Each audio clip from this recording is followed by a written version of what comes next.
2017 оны 10 дугаар сарын 21-нд Завхан аймгийн Отхон сумын Отхон тэнгэр хайрханд авирсан 27 уулчин. Монголын төдийгүй дэлхийн уулчдын хувьд хараад тэмдэглэгдэх энэ өдөр тэднийг уулнаас буухад мөсөн хавтан нурж 17 уулчин харамсалтайгаар амиа алдаж байсан. Отхон тэнгэр ууланд болсон тэр ослоос амьд гарсан 10 уулчны нэг болох Насанбат 4 жилийн өмнө болсон аимшиг туслын талаар инхүү ярьжээ. Би та бүхэнд уулчдад юу тохиолдсон талаар Насанбат уулчны яриаг хэлж өгөх болно. Отхон тэнгэр хайрханд цасан шуурга үргэлжилсээр ойр орчим сааралтаж буралцаар газар тэнгэр нийсэн юм шиг юу ч үлүцэгдэнэ. Нар үүлний аясаар цоорч орчин тойрон заримдаа болор шигтгээ шиг гялалзан гялтганана.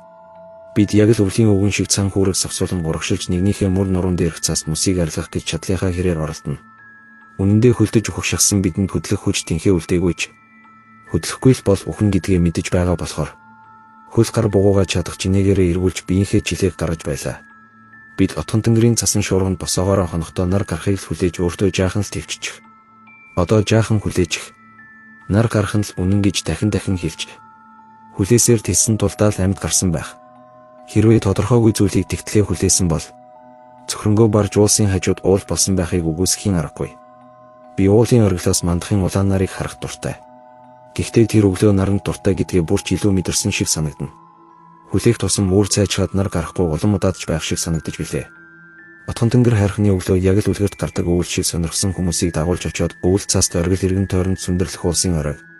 Далавчаа дэлхийн өмнөх жигүүртний мэдрэмжийг дээрээс нь харуулмаар ч юм шиг санагддаг. Хүүхэд байхдаа хорвоогийн хамгийн урт зүйлийг аавынхаа адуунд мордохдоо барьдаг уургыг гэж боддог байлаа. Аав ах нарын уургыг давхарлан дээш нь өрвөл тэнгэрт хүрчих юм шиг сандаг гинэн зайлхан хүүхдийн шиг бодол. Өдгөөж 51 настай надад төрнө. Энэ нь их сайхан орны минь зүгийн өндөр сүрлэг ноён ориглууд нарыг илүү ойроос илүү тод томоор харахад тусалдагч байж болох юм.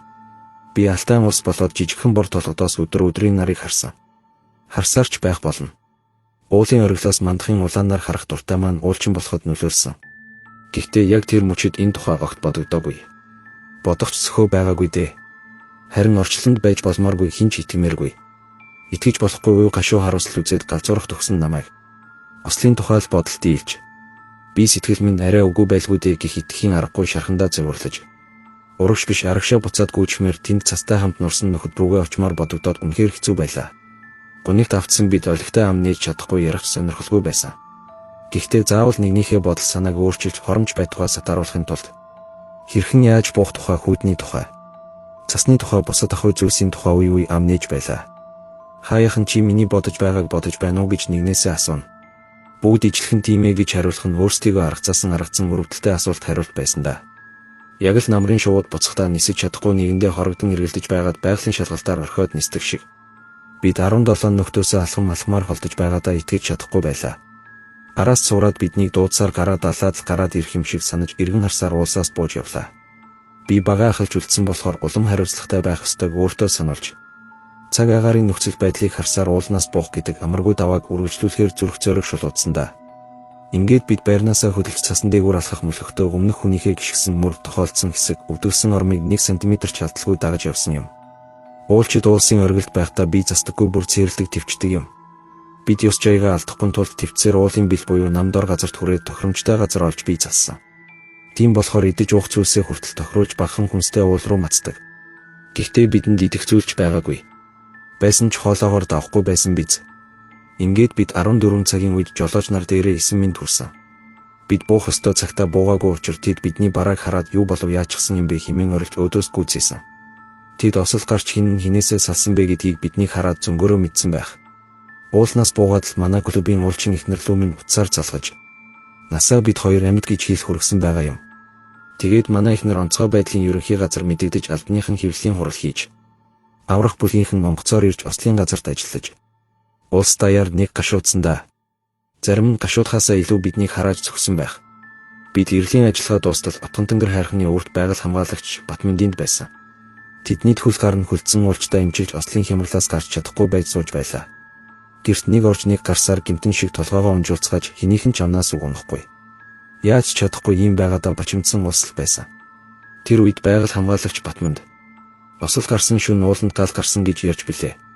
Нүд ам нь цэмэрсэн хөвлийн хөндийн бяцарсан нүцгэн зогцсууд олдсон. 3 хоног эрен хайх ажиллагаа үргэлжилж алга болсон цогцыг хадан хавцал цасан доороос олсон. Тухайн үед орон нутагт эрен хайх ажиллагааг зохион байгуулж байгаа Эрлийн баг нэмэлтээр нэн шаардлагатай хоол хүнс дулаан хувцас багаж хэрэгслийн хандлтыг шуурхай хүргэх тухайн нөхцөл байдлыг үнэлэн газартай танилцах шийдвэр гаргах удирдлага зохион байгуулалтаар хангах зорилгоор тухайн үеийн Шадар сайд инх төвшин онцгой байдлын ерөнхий газрын дарга хошууч генерал Бадрал нараар ахлуулсан мэргэжлийн улчид онцгой байдлын ерөнхий газрын харьяа аврах тусгай ангийн шүхэрчин аврагчдаас бүрдсэн шуурхай бүлэг Эмэм 171 нисдэг тэргээр Завхан аймагт ажиллаж 17 улчны цогцыг гаргаж шүүх шинжилгээний үндэсний хүрээлэнд хүлээлгэн өгсөн юм билээ. Тухайн үед металл хайгч ашиглан 4 цогцос 3 дахь өдөр цооног ухаж явсаар үлдсэн хүмүүсийг гаргасан. Осолдсон 17 улчин өхлийн гэмтлийг уулнаас унахтаал авсан гэж болно. Цогцууд нь үнэхээр нүд халтран байсан гэдэг нь үнэн. Гэхдээ тасарсан гар хөл байгаагүй. Дөрвөн мөч нь хид хугарсан биеийн мушгирсан иргсэн нүд аманд цэмэрсэн хөвлийн хөндийн бяцарсан. Хурц үзүүртэй мөснүүд биедэн жад шиг зоогдсон нүцгэн цогцоодч гарч ирсэн. Үерт урссан хүний хувцас тайлагчдаг шиг хавтангийн гусалтын үед өөргөж гадуур хувцас готлон сугардаг юм билээ. Өмд нь шилбээ цамцсан сугаа хүртэл шувтарсан байсан. Тэр бүх хил мөсний сүх ган алхан хугарсан байсан гэд бод. Хувцасгүй цогцыг харсан ар гэрийнхэнд нь ямар олиг байх вэ дээ. Гэхдээ л ар гэрийнхэнд нь амьд үлдсэн биднийг буруутгаж, хил амаар доромжилж, сэтгэлийн шархыг минь улам бүр сэдрэж, байж суухын аргагүй болгож, амьдраад яах билээ гэж бодоход хүргэж байсан нь үнэн. Тэр бүхнийг бодох төдийдл сэтгэл харанхуйлж өөрийн ирэхгүй уйдгар гунигт автаж өнөөдрийг хүртэл чаналж явна. 2017 оны 10 дугаар сарын 24-ний 10 цагийн байдлаар цогцыг олж бид Улаанбаатар руу явхаар болов. Тухайн үед Шадар сайд байсан өвнийг төвшин бидэнтэй уулзаж та бүхнийг онгоцоор авч явна. Улсын онцгой байдлын газраас хүсэх зүйл байна уу гэж асуусан. Хүний алдсан бидэнд хүсэх зүйл байгаагүй. Дүүрэн хүнтэй ирсэн 3 автомашина яаж хоосон буцах гэлээ. Жолооч нарт маань эвгүй тэдэндээ хань болж явъя. Та харин шатхууныг нь дүүргээд өгчих гэж хэлсэн. Ингээд бид хөдөлгөөр зэхэхдээ хан тэнгэр хайрхан улсын хүнд хэцүүгүйгээ давааг. Бидэнтэй хамт сонгож байгалийн давагдшгүй хүчин зүйлийн улмаас хайрхан ууланд амиа өгсөн тэдэндээ эмгэнэн гашуудаж, илэг зүрхнээсээ шархиран харуулслын хар нүлэм сунгаж, уулын бэлт тэдэндээ зориулж цуул өргөж, хангаа дэлхийдээ цай сүний дээж өргөж сүсгэлэн залбираад хөдөлцгөөсөн. Отхон тэнгэр хайрханы бэлт дуу хөгжин болж инээлдэж, хөөрөлдөж ирсэн бид. Хоосон автомашин уу гашууд автан нүдэндээ нулимстай уулсын орой харахад л аимшигтай санагдаж байлаа. Биднийг бүрд сумын исэн тасархаад гэрийнхэн минь тосож авсан. Улаанбаатар руу биднийг фургон автомашинтай хөдөлсөн гэдгийг улс даяараа мэдэж байсан. Товчон дээр хэвлийнхэн болоод бусад хүмүүс отож байж болзошгүй учраас бид машинаас сольж суухаар болсон нь тэр. Тэр үед ихнэр бид хоёр бие бие хараад асгартал уйлж тэрвэрлсэн. Өөрийгөө амьд явах хэрэггүй хэмээн бодож шаналж явснаа. Эхнэрийнхээ эсэн минь дэрсэнд чинь баярлалаа гэхийг сонсоод охиныхоо төлөө, гэр бүлийнхээ төлөө амьдрах ёстой юм байна гэх өөртөө хүч хайрлах бодол төрсөн. Ингээд биднийг товчооноос сэтгцийн эрүүл мэндийн үндэсний төвийн эмчнэр тосож, эмнэлэгт хэвтүүлэхээр авч явсан. Отхон тэнгэр хайрхнаас ирэх замдаа шаналл бочуурлаа зөвхөн архиар дарж явсан. Тэнд би 7 хонсон. Осол болсныг хамтдаа явсан хэдийгээ ууланд үлдээгээд буснаа. Тэд ямар дүр төрхтэй болчихсон байсныг ингээд олон зүйлийг мартаж санаж орон гарын юм шиг л байсан. Цонхоор хараад зогсоход хүртэл тэнд нүдэнд харагдаж, дуун сонсогдож надад байж суух газар үнэндээ олддгүй байсан. Нэг өдөр гар утсаа асааж үзтэл хүмүүсээс баахан илгээмжүүд ирсэн байлаа. Түүний дотор надад амьдрах итгэл найдвар бэлгэлсэн ганцхан илгээмж байсан. Тэр бол миний охины аава та өвөө болсон байна. Баяр хүргэе гэх ганц л өгүүлбэр байсан. Бусад нь дандаа амьд үлдсэн улчдыг биднийг буруутгасан үзэн ядсан мессежүүд байсан. Гэхдээ осол болох үед охин минь надад энэ тухай хэлсэн шүү дээ гэж бодоод асгартал уйлж, зээ охиныхоо төлөө амьдрах сэтгэлийн хүч авсан гэж болно. Өнөөдрийг хүртэл түүний төлөө амьдарч байна. Тэр намайг ослоос аварсан цорын ганц бурхан. 17 нөхөд минь өдөр бүр, шүн бүр над дээр ирдэг. Өөрөөр хэлбэл миний амьдралын хорон бүр 2017 оны 10 дугаар сарын 21 шиг байдаг гэсэн үг. Надад өнөөдрийг хүргэл тэдний үлдээсэн гуниг харуулсал. Амьдын там гэж байдаг уу гэх хачин бодол төрнө. Үнэхээр байдаг болоод, байсан болоод бид үүнийг туусаар гэж үү хэмээн итгэнэ. Би тэгээд л уудаг. Хүмүүс надад та галзуурсан гэж үнэн үү гэж асуудаг.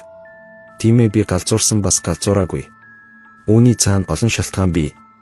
17 нөхдөө зүүдэлд сэрдэг байсан тухай бодоод унтаж чаддаггүй байсан. Энэ тухай ярмаар бас ярмааргүй. Сэтгэлийн шаналан өөртөө ногцсон зовлонд би хангалттай эдэлж яваа. Би ганцаараа зовоогүй, ганцаараа шаналаагүй гэдгийг мэднэ. Энэ тухай ярихдаа би хин нэгнээс айж бусдаас нууцламааргүй байна. Би 4 жил дотроо шатаж үнс боллоо.